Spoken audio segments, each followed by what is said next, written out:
السلام علیکم۔ ہماری آج کی کہانی کا عنوان ہے ہمدردی۔ بہار کا موسم تھا اور باغ میں مختلف قسم کے پھول کھلے ہوئے تھے۔ درختوں پر نئے پتے نکلے ہوئے تھے اور باغ بہت ہی زیادہ خوبصورت لگ رہا تھا۔ بچے اپنے کھیل کود میں مصروف موسم بہار سے لطف اندوز ہو رہے تھے۔ ان سرسبز درختوں پر پرندے چہچہا رہے تھے۔ اس موسم میں باغ میں مختلف قسم کے پھل لگے ہوئے تھے اور پرندے دن بھر انہی درختوں کا پھل کھاتے اور بہت ہی اچھے سے زندگی گزار رہے تھے۔ اسی باغ کی پچھلی جانب ایک بڑا سا درخت تھا جو کہ اس باغ کا تقریباً سب سے پرانا درخت تھا۔ اسی درخت کے اوپر ایک چڑیا رہتی تھی اور اسی درخت کے نیچے ایک چوہے نے بل بنایا ہوا تھا۔ وہ چوہا اور چڑیا وہاں پر بہت دیر سے رہ رہے تھے۔ ان دونوں کی آپس میں اچھی خاصی دوستی تھی، لیکن چوہا کھانے کے معاملے میں بہت ہی زیادہ لالچی تھا۔ وہ دونوں تمام معاملات آپس میں اچھے سے سلجھا لیتے، لیکن جب کھانے کی بات آتی تو دونوں میں لڑائی شروع ہو جاتی۔ اسی طرح وہ ہر بار صرف کھانے پر ہی لڑتے تھے۔ اسی طرح ایک دن چڑیا اپنے گھونسلے میں بیٹھی ہوئی تھی جبکہ چوہا باغ کی سیر کرنے کے لیے نکل گیا تھا۔ اسی دوران چڑیا نے دیکھا کہ وہاں پر ایک روٹی کا ٹکڑا پڑا ہوا تھا۔ چڑیا اسے دیکھ کر بہت ہی خوش ہوئی کیونکہ وہ چوہا بھی وہاں پر نہیں تھا اور وہ اب اس روٹی کے ٹکڑے کو اکیلے ہی کھا سکتی تھی۔ وہ فوراً سے وہاں پر آئی اور روٹی کا ٹکڑا اٹھانے ہی لگی تھی کہ وہ چوہا بھی وہاں پر آ گیا۔ وہ جلدی سے وہاں پر پہنچا اور آ کر چڑیا سے لڑنے لگا۔ اسی طرح دونوں میں بحث شروع ہو گئی اور آپس میں زور سے لڑنے لگے۔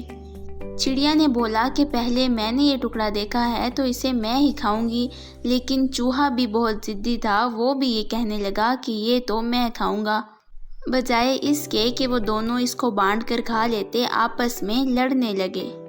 وہ دونوں جب آپس میں زور سے لڑ رہے تھے تو ان کی اونچی آواز کی وجہ سے گھاس کھاتی ہوئی دو بکریاں وہاں پر آن پہنچیں۔ انہوں نے جب یہ معاملہ دیکھا تو ان کے قریب آئیں اور انہیں سمجھانے لگیں کہ تم لوگوں کو اس طرح نہیں لڑنا چاہیے بلکہ اس کو بانٹ کر کھا لینا چاہیے، لیکن دونوں میں سے کسی نے بھی اس کی بات نہیں مانی اور اپنی لڑائی جاری رکھی۔ ابھی وہ دونوں بکریاں یہ معاملہ سلجھا ہی رہی تھیں کہ اسی درخت کی شاخ پر ایک چالاک کوا بیٹھا ہوا تھا جو کہ کافی دیر سے ان سب کی باتیں سن رہا تھا۔ اس کی نظر بھی اس روٹی کے ٹکڑے پر ہی تھی اور وہ بھی یہی چاہتا تھا کہ وہ روٹی کا ٹکڑا اسے مل جائے۔ اس چالاک کوے نے ان سب کو لڑائی میں مصروف دیکھ کر موقع سے فائدہ اٹھایا اور فوراً سے روٹی کے اس ٹکڑے پر آن جھپٹا اور اسے لے کر وہاں سے فرار ہو گیا۔ چوہا اور چڑیا یہ سانحہ دیکھ کر پریشان ہو گئے۔ وہ بہت ہی حیران ہوئے کہ وہ دونوں تو اپنی ہی لڑائی میں مصروف تھے اور کوا موقع سے فائدہ اٹھا کر ان سے وہ روٹی کا ٹکڑا بھی چھین کر لے گیا۔ وہ بکریاں بھی وہاں سے چلی گئیں اور وہ دونوں وہاں کھڑے افسوس کرنے لگے کہ کاش وہ بکری کی بات مان لیتے یا اپنی سمجھداری سے ہی اسے آپس میں بانٹ لیتے تو ان دونوں کا پیٹ بھر جاتا، لیکن اب وہ دونوں بھوکے کھڑے تھے اور ان کے پاس کھانے کے لیے کچھ بھی نہیں تھا۔ اس کہانی سے ہمیں یہ سبق ملتا ہے کہ ہمیں ایک دوسرے کا ہمدرد ہونا چاہیے، ایک ساتھ رہتے ہوئے مل بانٹ کر کھانا چاہیے کیونکہ اتفاق میں برکت ہوتی ہے۔ اب اس چڑیا اور چوہے نے عہد کیا کہ وہ آئندہ آپس میں اتفاق سے رہیں گے اور کبھی بھی کھانے کی چیز پر لڑائی نہیں کریں گے، کیونکہ ان کی لڑائی کی وجہ سے وہ دونوں آج بھوکے بیٹھے ہوئے تھے۔